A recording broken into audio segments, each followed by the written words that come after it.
অভিবাসন ইস্যুতে ট্রাম্পের বিরুদ্ধে মামলা থিতু হবার আগেই মসনদ নড়ে ওঠার ইঙ্গিত।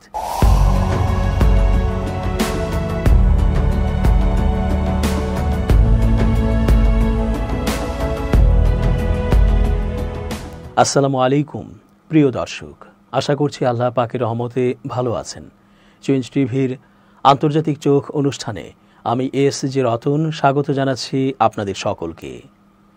ট্রাম্প ক্ষমতা গ্রহণের পরপরই এক তুল কালাম কাণ্ড অবস্থা। বোঝা যাচ্ছে আমেরিকাতে কিছু একটা হচ্ছে, তার প্রভাব বিশ্বেও পড়ছে। নানা ইস্যুতে সরগরম আমেরিকা কেন্দ্রিক আলোচনা বিশ্লেষণ। ইতোমধ্যে একটি অভিবাসী অধিকার সংস্থার পক্ষ থেকে মামলাও হয়েছে ট্রাম্পের বিরুদ্ধে। ব্যাপারটা এমন নয়তো নতুন মেয়াদে ট্রাম্প তার শাসন ক্ষমতায় থিতু হবার আগেই নড়বড়ে অবস্থা মসনদের। যুক্তরাষ্ট্র মেক্সিকো সীমান্ত বন্ধ করে দেয় মার্কিন প্রেসিডেন্ট ডোনাল্ড ট্রাম্পের বিরুদ্ধে মামলা করেছে অভিবাসী অধিকার সংস্থা American civil liberties union ACLU Aklu. সোমবার ৩ ফেব্রুয়ারি রাজধানী ওয়াশিংটনের ডিস্ট্রিক্ট আদালতে দায়ের করা হয়েছে মামলাটি। ট্রাম্পের অভিবাসন আইন বহির্ভূত এবং অনাকাঙ্ক্ষিত উল্লেখ করে মামলার অভিযোগপত্রে বলা হয়েছে, সরকার ঠিক সেই কাজই করছে যা সরাসরি কংগ্রেস অর্থাৎ যুক্তরাষ্ট্রের পার্লামেন্ট আইনের সঙ্গে সাংঘর্ষিক। সরকার কংগ্রেসের অনুমতি না নিয়েই আশ্রয় প্রার্থীদের এবং কেবল একজন দুজন নয়, এমনকি পরিবারগুলোকেও এমন দেশে ফিরিয়ে দিচ্ছে যেখানে তাদের নিপীড়ন বা নির্যাতনের সম্মুখীন হওয়ার সমূহ আশঙ্কা রয়েছে। মামলায় আকলুর সঙ্গে সহযোগী হিসেবে রয়েছে অ্যারিজোন ভিত্তিক সংস্থা ফ্লোরেন্স প্রজেক্ট, এল প্যাসো ভিত্তিক সংস্থা লাস আমেরিকান ইমিগ্র্যান্ট অ্যাডভোকেসি সেন্টার এবং টেক্সাস ভিত্তিক সংস্থা রেইসেজ। যুক্তরাষ্ট্রের স্বরাষ্ট্র মন্ত্রণালয় এই মামলা সম্পর্কে কোনো মন্তব্য করেনি, তবে হোয়াইট হাউসের অন্যতম মুখপাত্র কোষ দেশাই মার্কিন সংবাদ মাধ্যম APকে এ প্রসঙ্গে বলেন, আমাদের অভিবাসন আইনের অবহেলা অপব্যবহার বন্ধ করা এবং আমাদের সীমান্ত সুরক্ষিত রাখতে জনগণ প্রেসিডেন্ট ট্রাম্পকে ম্যান্ডেট দিয়েছে। ট্রাম্প প্রশাসন মার্কিন জনগণ এবং যুক্তরাষ্ট্রকে প্রথমে রাখবে। যুক্তরাষ্ট্র মেক্সিকো সীমান্তের অবস্থান যুক্তরাষ্ট্রের দক্ষিণাঞ্চলে। গত বেশ কয়েক বছর ধরে এই সীমান্ত দিয়ে প্রতিদিন অনুপ্রবেশ ঘটছে। অনুপ্রবেশকারীদের প্রায় সবাই মেক্সিকো, মধ্য আমেরিকা বা দক্ষিণ আমেরিকা অঞ্চলভুক্ত দেশগুলোর বাসিন্দা। উল্লেখ্য, 2017 থেকে 2020 সাল পর্যন্ত যখন প্রথম মেয়াদে ক্ষমতায় ছিলেন ট্রাম্প, সে সময় সেই সীমান্তে দেয়াল নির্মাণের কাজ শুরু করেছিলেন তিনি। তবে 2021 সালে নির্বাচনে জয়ী হয়ে ক্ষমতায় আসার পর সেই দেয়ালটির নির্মাণ কাজ বন্ধ করে দেন ট্রাম্পের উত্তরসূরি জো বাইডেন। 2024 সালে নির্বাচনে জয়ী হয়ে ফের যুক্তরাষ্ট্রের প্রেসিডেন্ট হয়েছেন ট্রাম্প। প্রেসিডেন্ট হওয়ার পরেই দক্ষিণাঞ্চলে সীমান্ত বন্ধ করে দেন ট্রাম্প। সীমান্ত পেরিয়ে আসা অভিবাসন প্রত্যাশীদের জন্য নির্মিত আশ্রয়কেন্দ্রগুলো বন্ধ করে দেন তিনি। এ সংক্রান্ত এক নির্বাহী আদেশে ট্রাম্প বলেন, এভাবে স্রোতের মতো অভিবাসন প্রত্যাশীদের আগমন আসলে এক প্রকার আগ্রাসন এবং যুক্তরাষ্ট্র ও মার্কিন জনগণকে এই আগ্রাসন থেকে রক্ষা করতেই আমাদের কঠোর হতে হবে। মার্কিন যুক্তরাষ্ট্রের কারাগারে থাকা বিপজ্জনক অপরাধীদের গ্রহণের প্রস্তাব দিয়েছে এল সালভাদর। দেশটির প্রেসিডেন্ট নাইব বুকেলে এই ঘোষণা দিয়েছেন, যা মার্কিন পররাষ্ট্রমন্ত্রী মার্কো রুবিও নিশ্চিত করেছেন। এই প্রস্তাবের আওতায় যুক্তরাষ্ট্রে বেআইনিভাবে অবস্থানরত অপরাধী অভিবাসীদেরও ফেরত নেওয়া হবে। মার্কিন প্রশাসন এই উদ্যোগকে অসাধারণ বন্ধুত্বের নিদর্শন হিসেবে স্বাগত জানিয়েছে। মার্কো রুবিও তার প্রথম বিদেশ সফরে এল সালভাদর সফর করেন এবং প্রেসিডেন্ট বুকেলের সঙ্গে বৈঠক করেন। তিনি জানান, বুকেলে মার্কিন নাগরিক সহ সব ধরনের অপরাধীদের এল সালভাদরের কারাগারে স্থানান্তরের প্রস্তাব দিয়েছেন। এর বিনিময়ে যুক্তরাষ্ট্রকে একটি নির্দিষ্ট পরিমাণ ফি পরিশোধ করতে হবে। বুকেলের এই উদ্যোগ মূলত তার দেশের মেগা কারাগার ব্যবহারের মাধ্যমে যুক্তরাষ্ট্রের কারাগারের চাপ কমানো এবং আর্থিক সুবিধা অর্জনের কৌশল বলে মনে করা হচ্ছে। এদিকে প্রেসিডেন্ট ট্রাম্প পুনরায় হোয়াইট হাউসে ফিরে আসার পর অবৈধ অভিবাসীদের দ্রুত বিতাড়নের ওপর জোর দিচ্ছেন। তার প্রশাসন মাস ডিপোর্টেশন বা ব্যাপক বহিষ্কারের পরিকল্পনা করছে। এ লক্ষ্যে যুক্তরাষ্ট্র মেক্সিকো সীমান্তে আরও সেনা মোতায়েন করা হয়েছে এবং নির্বাহী আদেশের মাধ্যমে অভিবাসন প্রক্রিয়া সীমিত করার চেষ্টা চলছে। এই পরিস্থিতিতে এল সালভাদরের এই প্রস্তাব ট্রাম্প প্রশাসনের জন্য একটি সুযোগ হিসেবে দেখা হচ্ছে।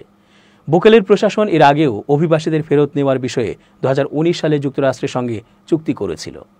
তবে এবারের প্রস্তাব আরও বিস্তৃত, কারণ এতে কেবল এল সালভাদরের নাগরিক নয়, অন্য দেশ থেকে আসা অপরাধীরাও অন্তর্ভুক্ত থাকবেন।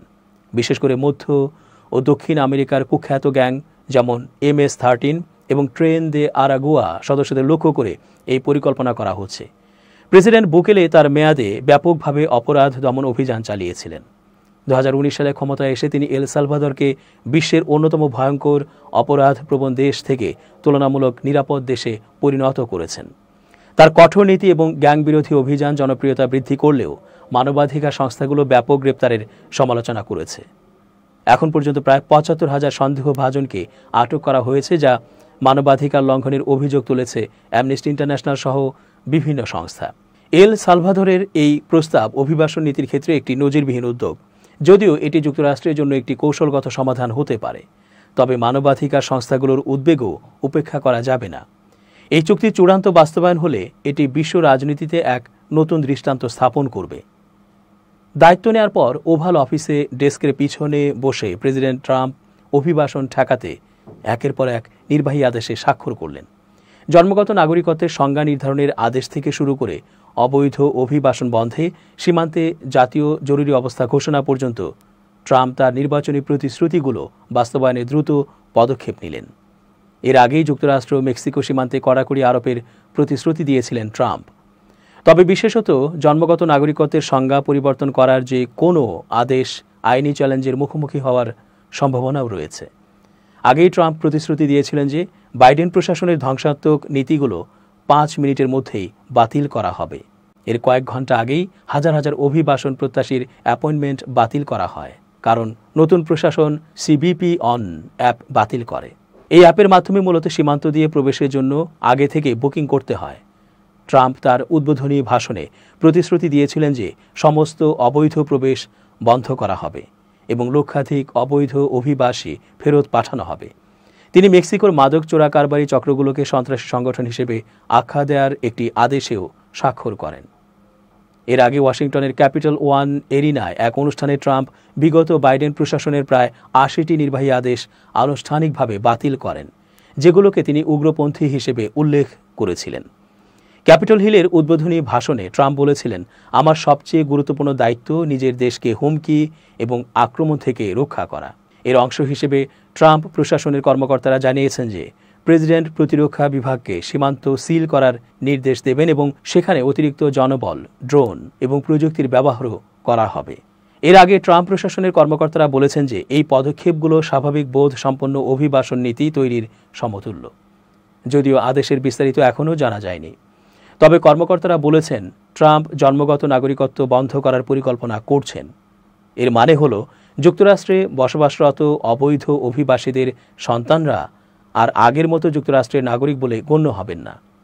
তবে জন্মগত নাগরিকত্বের বিষয়টি যুক্তরাষ্ট্রের সংবিধানেই আছে এবং এটি পরিবর্তন করতে হলে কংগ্রেসের উভয় কক্ষে 2/3 ভোট প্রয়োজন, যে কারণে কর্মকর্তারা এই বিষয়ে বিস্তারিত জানাননি এবং ট্রাম্প কিভাবে এটি বাস্তবায়ন করবেন তাও পরিষ্কার করেননি। ট্রাম্প প্রশাসন খুব দ্রুতই সিবিপি অন মোবাইল অ্যাপ বাতিলের পদক্ষেপ নিয়েছে। এই অ্যাপ ব্যবহারের মাধ্যমে অভিবাসীরা সীমান্ত দিয়ে প্রবেশ করত। বাইডেন প্রশাসনের কর্মকর্তারা জানিয়েছিলেন যে এই অ্যাপটি 2023 সালের জানুয়ারি মাসে চালু হওয়ার পর থেকে সীমান্তে আটক হওয়া মানুষের সংখ্যা কমাতে সাহায্য করেছে। এটি ছিল যুক্তরাষ্ট্র মেক্সিকো সীমান্তে আশ্রয় প্রার্থনা করার একমাত্র বৈধ উপায়। এখন কাস্টমস ও বর্ডার প্রোটেকশন বা সিবিপি এর ওয়েবসাইটে উল্লেখ করা হয়েছে এই অ্যাপটি আর কার্যকর নেই।